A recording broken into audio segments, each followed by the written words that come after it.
अस्सलाम वालेकुम फ्रेंड्स, उम्मीद है कि आप सब ठीक होंगे। आज की वीडियो में आप सीखेंगे कि स्ट्रक्चर को कैसे राइट वे से मैप किया जाता है। अगर आप स्मार्ट मनी कंसेप्ट के स्टूडेंट हैं या आप फॉरेक्स ट्रेडिंग सीखना चाहते हैं तो इस वीडियो को लाजम देखें और इस चैनल को लाजम सब्सक्राइब करें। देखिए, आप अक्सर गलती करते हैं कि आप जो है हायर हाई हायर लो जो है सही तरह से आप जो है उसको मार्कआउट नहीं करते, और उसके बाद क्या होता है आपकी प्राइस तो बुलिश ही होती है, लेकिन क्या होता है किसी गलत मूव की वजह से, किसी गलत मैपिंग की वजह से आप उसको चेंज ऑफ करेक्टर कंसीडर कर लेते हैं और आपका एसएल हिट हो जाता है। तो इस वीडियो के अंदर आपको मैं बताऊंगा कि कौन सा राइट वे है स्ट्रक्चर को मैप करने का। बहुत इंपॉर्टेंट वीडियो है, एंड तक लाजम देखें ताकि आपके लिए आसानी हो जाए। तो सबसे पहले हम बुलिश सिनेरियो में देखते हैं कि प्राइस आपको पता है कि हायर हाई हायर लो बनाते हुए ऊपर की तरफ जा रही होती है। ठीक है, एक बात याद रखें कि प्राइस को कंफर्म करने के लिए, क्या कंफर्म करने के लिए, ये हायर हाई फॉर एग्जांपल हमें कंफर्म करना है कि ये हायर हाई है ऊपर। ठीक है, sorry about diagram. So price must take out the first pull back of this leg. मतलब जो इस लेग में, इस मूव के अंदर, ये जो इतनी सारी बड़ी मूव है, इसके अंदर जो फर्स्ट लेग है जो कि ये बन रही है, ठीक है, ये सेकंड लेग है, जो ये कि फर्स्ट लेग है, इसको प्राइस आए और आकर इसको स्वीप कर दे या इसके नीचे क्लोजिंग दे दे, doesn't matter, to confirm this higher high. Remember this point. Okay, तो क्या है यहाँ पे, मैं आपको लाइव भी दिखाऊंगा, बेफिक्र रहें, आपको दिखाता हूँ। तो यहाँ पे क्या है कि प्राइस जब भी हायर हाई अपनी बनाती है, उसके बाद प्राइस को अपना हायर हाई कंफर्म करने के लिए must take out the first pull back as a liquidity sweep और as a close the candle, doesn't matter, to confirm this higher. Then उसके बाद प्राइस क्या करती है, थोड़ा सा आपको रिएक्शन दे सकती है, या बिल्कुल ऊपर जाके ब्रेक ऑफ स्ट्रक्चर कर सकती है, इसके हाई के ऊपर जा सकती है, या प्राइस नीचे जाके एक अनमिटिगेटेड ऑर्डर ब्लॉक के पास जाकर आपको एक रिएक्शन दे सकती है। ठीक है, तो ये मस्ट आपने याद रखना है कि confirm higher high we must price must take out the inducement. Okay, उसके बाद क्या होता है, ये ब्रिटिश सिनेरियो में सेम ये केस होता है कि आपकी जो प्राइस है वो नीचे की तरफ आ रही है, ठीक है, हायर हाई हायर लो बनाते हुए, और यहाँ पे आकर प्राइस ने जो है ब्रेक लगाई और वापस ऊपर की तरफ जा रही है। ठीक है, जाने के बाद क्या है, हम वेट करेंगे क्या ये लोअर लो कंफर्म है कि नहीं। ठीक है, तो उसके लिए हम क्या करेंगे, इस हायर हाई को जो है हम मार्क करके रखेंगे कि आप प्राइस इसको जो है स्वीप करती है या क्लोज करती है इसको। तो अगर ये ऐसे स्वीप या क्लोज कर दे तो हम इसको एज अ वैलिड क्या कहेंगे, लोअर लो। ठीक है, अब क्या होता है, अगर प्राइस इसको स्वीप नहीं करती और आगे निकल जाती है, ठीक है, और एक नया आपको जो है वो बना देती है, तो फिर हमारा जो ये इंड्यूसमेंट पावर है वो आगे शिफ्ट हो जाएगी। मैं आपको समझाता हूँ कैसे, मैं आप क्या बात कर रहा हूँ वो आपको जब लाइव आपको मैं चल के बताऊंगा ना, तो आपको ये चीज़ें समझ होनी शुरू हो जाएंगी। देखिए, जब प्राइस आ रही थी ना, तो ये फर्स्ट पुल बैक था। ठीक है, अब क्या था, ये वाला जो एरिया था, ये वाला, अब ये मेरे को ये कंफर्म करना है। अब ये प्राइस ऐसे आ रही थी ना, अब देखें समझ आ रही है कि नहीं आ रही, ये प्राइस ऐसे आ रही है। अब मुझे ये हाई हाई कंफर्म करना है, ये एरिया। ठीक है, तो मैं उसके लिए क्या करूंगा, मैं वेट करूंगा क्या ये प्राइस वापस जाके इस लो को टेक करती है, इस लो को लेती है या नहीं लेती है, जो कि प्राइस ने नहीं लिया। फिर प्राइस ने क्या किया, यहाँ पे पुल बैक तो दिया, लेकिन नीचे तक नहीं गए और इसको नहीं लिया और एक नया पुल बैक बना दिया। ठीक है, तो अब क्या है, अब मैं वेट करूंगा कि प्राइस इस पुल बैक को आके ले to confirm higher high, sorry higher high और हायर हायर लो, जो भी है आपकी मार्केट कंडीशन के हिसाब से। ठीक है, तो then that area will be our the swing point. Okay okay, तो लोअर लो को हम कैसे कंफर्म करते हैं, जब भी मार्केट, जब हमारा ये स्विंग पॉइंट कंफर्म हो जाता है, हायर हाई हो या हायर लो हो, ठीक है, तो उसके बाद क्या, जब मार्केट कोई भी मूव उसको ब्रेक कर देती है और कैंडल क्लोजिंग कर देती है, तो जिस लेग ने उसको ब्रेक किया होता है उसको हम क्या करते हैं, मार्कआउट कर लेते हैं। ठीक है, अब क्या है, आपका जो एरिया है वो यहां तक है और यहां तक है, जब तक के प्राइस आपकी यहां तक पहुंच गई। ठीक है ना, ये ऐसे चलेगी। ठीक है, ब्रेक करने के बाद आपको कंफर्म हो गया ये लोअर, ये आपका लोअर हाई है, ये लोअर लो है। ठीक है, अब इसके बीच क्या है, प्राइस क्या करेगी यहां पे, फिर प्राइस क्या करेगी यहाँ पे अपना स्ट्रक्चर बनाएगी। अब मेरे को ये हायर हाई कंफर्म करना है, ये वाला। ठीक है, तो मैं क्या करूँगा, इसका वेट करूँगा, इसने ले लिया, लेने के बाद क्या है, मार्केट थोड़ा रिएक्शन दिया, फिर वापस नीचे गई, किसी अनमिटिगेटेड ऑर्डर ब्लॉक को टच किया और वहाँ से मार्केट वापस अपने नया स्ट्रक्चर ब्रेक कर दिया यहाँ से। ठीक है, समझ रहे हैं बात को, यहाँ से ये ऐसे स्ट्रक्चर ब्रेक कर दिया। ये हमारा जो था इंड्यूसमेंट थी यहाँ पे, ठीक है। इंड्यूसमेंट देने के बाद वापस गई, मार्केट को यहाँ पे एक ऑर्डर ब्लॉक मिला अनमिटिगेटेड, और वहाँ से मार्केट नीचे की तरफ गई, ठीक है। तो ये था मतलब एज आ डायग्राम से जो मैंने आपको समझाया। अब हम चलते हैं प्रैक्टिकल वे की तरफ। मैं चले जाता हूँ यहाँ पे, पहले तो मैं यहाँ पे डायग्राम सारी रिमूव कर देता हूँ। रिमूव करने के बाद मैं चले जाता हूँ यहाँ पे यूरो यूएसडी के चार्ट पे हूँ। 15 मिनट का टाइम फ्रेम है, याद रखें हमेशा 2 बड़े टाइम फ्रेम रखा करें। आप डे ट्रेडिंग करें, मोस्टली मेरे जो व्यूअर्स हैं वो डे ट्रेडिंग करते हैं, स्विंग ट्रेडिंग कोई नहीं करता। तो फॉरेक्स के अंदर 15 मिनट बड़ा टाइम फ्रेम और 1 मिनट आपकी एंट्री का होना चाहिए, ठीक है। जो आपका है अगर आप स्टॉक मार्केट करते हैं तो 5 मिनट और 1 मिनट, और अगर आप क्रिप्टो करते हैं तो 15 मिनट और 1 मिनट के आप कंसीडर कर सकते हैं। तो स्ट्रक्चर की मैपिंग हम शुरू करते हैं जहां से मार्केट रिवर्स होती है, ठीक है। बीच में से हम मैपिंग नहीं कर सकते, याद रखें। पहले मार्केट बुलिश थी 15 मिनट में, फिर एकदम बेरिश हुई, ठीक है। अब हम क्या करेंगे, मैपिंग वहां से शुरू करेंगे जहां से मार्केट ने ट्रेंड चेंज किया, ठीक है। अब मैं क्या करूंगा, थोड़ा सा पीछे यहां से मैप करना शुरू करूंगा। अच्छा, मैं अगर समझता हूं ये अगर मेरा हायर हाई है तो मैं कैसे कंफर्म करूंगा, मैं मस्ट चेक करूंगा क्या इस लेग में कोई ऐसा पुल बैक है जो कि इस मूव ने ले लिया हो। तो यहां पे अगर आप देखें कि ये एक पुल बैक था, फिर पुल बैक था, फिर पुल बैक था, डायग्राम की तरफ तवज्जो ना दीजिए, ठीक है।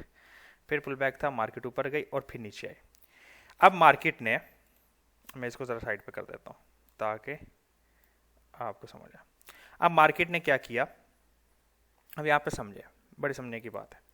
पहले तो ये हमारा पुल बैक था, नहीं लिया मार्केट ने, फिर ये पुल बैक की पावर आगे शिफ्ट हो गई, ठीक है, फिर आगे शिफ्ट हो गई, फिर उसके बाद आगे शिफ्ट हो गई, और आखिरकार क्या किया, मार्केट ने यहाँ से ले लिया। समझ गए बात को, समझ गए कि नहीं समझे, अभी तक समझ जाओगे, कोई मसला नहीं है। नहीं समझे तो बार बार वीडियो को देखो, नहीं तो कमेंट करो, मैं और अच्छे से बनाने की कोशिश करूंगा। यहाँ पे इसने इंड्यूसमेंट ले ली, इंड्यूसमेंट लेने के बाद हमारा हायर हाई कंफर्म हो गया। अब हम क्या करेंगे, यहाँ पे ऐसे मार्कआउट कर देंगे, ठीक है। जब भी प्राइस इसको ब्रेक करेगी तो ये ब्रेक ऑफ स्ट्रक्चर कंसीडर कहलाएगा, ठीक है। अब इस लेग को, इसको ब्रेक करके ऊपर क्लोज होना चाहिए, याद रखें कैंडल वीक नहीं होनी चाहिए, क्लोज होनी चाहिए प्रॉपर, जिस तरह ये क्लोजिंग शो कर रही है, ठीक है। अगर जब ये क्लोज कर देगा, क्लोज करने के बाद हम ये देखेंगे कि लोअर लो कौन सा है, तो ये है। क्यों ये लोअर लो है, कि इस लेग की मूवमेंट ने इसको ब्रेक किया, ठीक है। तो अब हम क्या करेंगे, इसको मार्कआउट कर लेंगे यहां से। अगर प्राइस इस एरिया को जब तक नहीं तोड़ती तो 15 मिनट के अंदर हम बुलिश ही हैं, ठीक है। अगर इसको तोड़ देती है और नीचे क्लोज हो जाती है तो हम बीरिश हो जाएंगे 15 मिनट टाइम फ्रेम के अंदर, और फिर हम अपनी जितनी भी ट्रेड है वो बीरिश ही लेंगे अनटिल मार्केट हमारी कोई कंफर्मेशन ना दे दे बुलिश की, ठीक है। अब हमारे पास एरिया है ये वाला और ये वाला था, ठीक है, ये इसने ब्रेक कर दिया। अब इसके अंदर होगा इंटरनल स्ट्रक्चर, उसको हम फोकस नहीं करते। हम अब हमने जब once break of structure confirm हो गया, हमारा ये भी कंफर्म हो गया, ये भी कंफर्म हो गया, जब एक दफ़ा ब्रेक ऑफ स्ट्रक्चर कंफर्म हो जाता फिर हम अपने इंड्यूसमेंट की तरफ देखना शुरू कर देते हैं। क्यों, अगला हायर हाई कंफर्म करने के लिए। तो यहाँ पे इसने ब्रेक किया, ब्रेक करने के बाद मार्केट को चाहिए था कि ये वाला पुल बैक ले लेती, मार्केट ने नहीं लिया। मार्केट ने क्या किया, आगे चली गई, एक नया पुल बैक बना दिया, मार्केट ने वो भी नहीं लिया, ठीक है। उसके बाद क्या किया, मार्केट ने एक पुल बैक आखिरी वाला लिया और जिसको मार्केट ने ले लिया। लेने के बाद क्या हुआ, ये हमारा हायर हाई कंफर्म हो गया। यहाँ पे बहुत इंपॉर्टेंट पॉइंट आपको समझाऊंगा जो मुझे आगे नजर आ रहा है, तो वीडियो को साथ बने रहिएगा, ठीक है। अच्छा, ये हायर हाई कंफर्म हो गया, क्यों कंफर्म हुआ, क्योंकि मार्केट ने ये वाला इंड्यूसमेंट ले लिया, ठीक है, फर्स्ट पुल बैक है, ठीक है, ये हमारा रूल है। लेने के बाद क्या हुआ, अब हमारे लिए ये अगर एरिया ब्रेक होता है इंड्यूसमेंट के बाद, मार्केट लाजम नहीं है कि किसी अपने फेयर वैल्यू इसके नीचे आए। क्या मतलब मेरा ये कहने का, मेरे कहने का मतलब है जब यहाँ से मार्केट ने ऐसे इंड्यूसमेंट ली थी, ठीक है, लेने के बाद मार्केट वापस ऊपर चल जाती और इसको ब्रेक कर देती, इस पॉसिबल, ठीक है। लाजिम नहीं है कि मार्केट जो है आपकी नीचे आए, थोड़ा रिएक्शन दे, फिर अनमिटिगेटेड ऑर्डर ब्लॉक पे जाए, फिर ऊपर की तरफ जाए, ऐसा होना लाजिम नहीं है, ठीक है। अब क्या हुआ, यहाँ पे आई मार्केट ने इसको स्वीप किया, इस एरिया को किसी अनमिटिगेटेड ऑर्डर ब्लॉक पे गई और मार्केट ने क्या किया, आपका सीधा जो है ब्रेक ऑफ स्ट्रक्चर कर दिया। ठीक है, ये हमारा वैलिड ब्रेक ऑफ स्ट्रक्चर है। सही है। अब क्या हुआ, अब ये हुआ जब जनाबे आला हमारा लोअर लो हो गया ये, क्योंकि इस मूव ने ब्रेक किया तो हमारा हायर हाई था ये। और अब हम क्या कंसीडर करते हैं कि अगर प्राइस ने इस एरिया को ब्रेक किया तो हम इसे क्या कहेंगे, चेंज ऑफ कैरेक्टर, यानी प्राइस बिरिश हो गया। ठीक है, फिर क्या हुआ, प्राइस सीधा से नीचे आई, प्राइस सीधा से नीचे आई और इस एरिया को ब्रेक कर दिया। ठीक है, अब क्या है, अब क्या हुआ, क्या चेंज ऑफ कैरेक्टर हो गया? नहीं। आप बोलेंगे कैसे सर, आपने तो ये कहा था। देखें मेरे भाई, मैंने आपको क्या कहा था कि आपका ये हायर हाई कंफर्म होने के लिए इंड्यूसमेंट चाहिए। इंड्यूसमेंट तो है ही नहीं इस लेग में, समझ गए बात को, इंड्यूसमेंट तो इस लेग में ही नहीं है। फिर क्या होगा, फिर ये होगा कि आपकी जो हायर हाई की पावर है वो ऊपर शिफ्ट हो जाएगी। समझ रहे? अब जो आपका हायर हाई है वो ऊपर चल जाएगा। क्यों ऊपर चले जाएगा? क्योंकि जी इस लेग ने, जिसने इसका जो अभी लो ब्रेक है उसमें इंड्यूसमेंट ही नहीं थी पीछे। ठीक है, तो वो अब आपकी इंड्यूसमेंट भी आगे शिफ्ट हो जाएगी ऐसे करके। ये पॉइंट बहुत इंपॉर्टेंट है, ये मैपिंग में गलती करवा देता है बहुत ज्यादा, याद रखें। अगर आपको इंड्यूसमेंट नहीं मिल रही, अगर फॉर एग्जाम्पल मैंने आपको दोबारा बता दे रहा हूं, यहां पे आपका जो है ब्रेक हुआ। ठीक है, ब्रेक होने के बाद आपने कंफर्म करना है क्या ये हायर हाई कंफर्म हुआ है हमारा या नहीं हुआ, ऐसी बात है। तो फिर आप उसके लिए करोगे, यहाँ पे पुल बैक देखो तो पुल बैक तो है ही नहीं, एक ही पुल बैक है। हाँ, अगर प्राइस क्या करती, यहाँ पे प्राइस अगर ये करती कि आपका यहाँ पे ऐसे गई थी ऊपर, एक पुल बैक बना के ऊपर जाती और नीचे आकर इसको ब्रेक कर देती, इस एरिया को। ठीक है, इस एरिया को अगर ब्रेक कर देती तो फिर ये एक वैलिड चेंज ऑफ कैरेक्टर होता, जो कि प्राइस ने नहीं किया, प्राइस डायरेक्ट नीचे आ गए। तो अब तो उम्मीद है कि आप समझ गए होंगे जो मैंने बात कहनी थी। ठीक है, यहाँ पे आपका जो हुआ इंड्यूसमेंट हो गई, इन्वेस्टमेंट होगी। अब प्राइस क्या है, इसके ऊपर जाएगी तो ब्रेक ऑफ स्ट्रक्चर है, इस लो के नीचे आएगी तो चेंज ऑफ कैरेक्टर है, जो कि प्राइस ने थोड़ी देर के बाद ये जो है ब्रेक कर दिया। ब्रेक करने के बाद क्या हुआ, चेंज ऑफ कैरेक्टर हो गया। ठीक है, अब क्या था, चेंज ऑफ कैरेक्टर होने के बाद क्या होता है कि आप फिर इंड्यूसमेंट देखते हैं। तो इसने ब्रेक किया। अब इस लैग में पहली पुल बैक कहां पे था, ये वाला पहला पुल बैक था। ठीक है, ये हमारा इंड्यूसमेंट है। ठीक है, अब याद रखें जब हमारा हायर हाई और लोअर लो कंफर्म हो जाता है ना, इसके बीच के अंदर कुछ भी होना, वो इंटरनल स्ट्रक्चर है, उसके अंदर हमने कुछ नहीं करना, बस एक इंड्यूसमेंट देखनी है। पूरे एक स्ट्रक्चर में हमारे पास एक इंड्यूसमेंट होती है, पूरे एक लेग के अंदर। ठीक है, ये इंड्यूसमेंट ली, इंड्यूसमेंट लेने के बाद क्या किया, ये हमारा लोअर लो कंफर्म हो गया। अब प्राइस अगर इसको ब्रेक करती है तो हमारा क्या होगा, ब्रेक ऑफ स्ट्रक्चर होगा डाउन साइड की तरफ। ठीक है, और इंड्यूसमेंट लेने के बाद प्राइस ऊपर गई, वापस थोड़ा सा रिएक्शन दिया, यहाँ पे लोगों को इंड्यूस किया, वापस गई, स्टॉप लॉस लिए, लिक्विडिटी ली, यहाँ से मिटिगेट किया, नीचे आई और ब्रेक ऑफ स्ट्रक्चर कर दिया, कैंडल क्लोज कर दी। ठीक है, क्लोज करने के बाद क्या है, प्राइस यहाँ पे आई। अब मुझे क्या है, जब इसको क्लोज कर दिया, अब मैंने ढूंढना है कि मेरा पुल बैक कहाँ पे है। क्यों पुल बैक कहाँ पे है, मुझे कंफर्म करना है कि ये जो लोअर लो बना है ये लोअर लो है या नहीं है। ठीक है, तो उसके लिए क्या करूँगा, मैं अपना जो मोस्ट रिसेंट पुल बैक है उसको ऐसे मार्क करके रख दूंगा। ठीक है, अगर फॉर एग्जांपल यहाँ पे प्राइस पुल बैक लेकर ऊपर ना जाती, जैसे कि यहाँ पे ऊपर चली गई ना, ये ना जाती, यहाँ पे प्राइस क्या करती, यहाँ पे गई, नीचे चली जाती। ठीक है, फिर क्या होना था, ये जो पावर थी यहाँ पे शिफ्ट हो जानी थी। और फिर क्या होना था, अगर प्राइस यहाँ से इसको लेकर थोड़ा सा रिएक्शन देकर किसी भी ऑर्डर ब्लॉक पे, जैसे कि यहाँ पे लोगों को नज़र आ रहा है कि ऑर्डर ब्लॉक बना हुआ है, वहाँ से अब लेती और ये इस तरह हम फिर सेल प्लान करते। ठीक है, तो अब हमारा यहाँ पे लोअर लो कंफर्म कैसे हुआ, कब हुआ, जब प्राइस ने ये इंड्यूसमेंट ले ली। ठीक है, प्राइस ने इंड्यूसमेंट ले ली, मार्केट अभी लाइव चल रही है।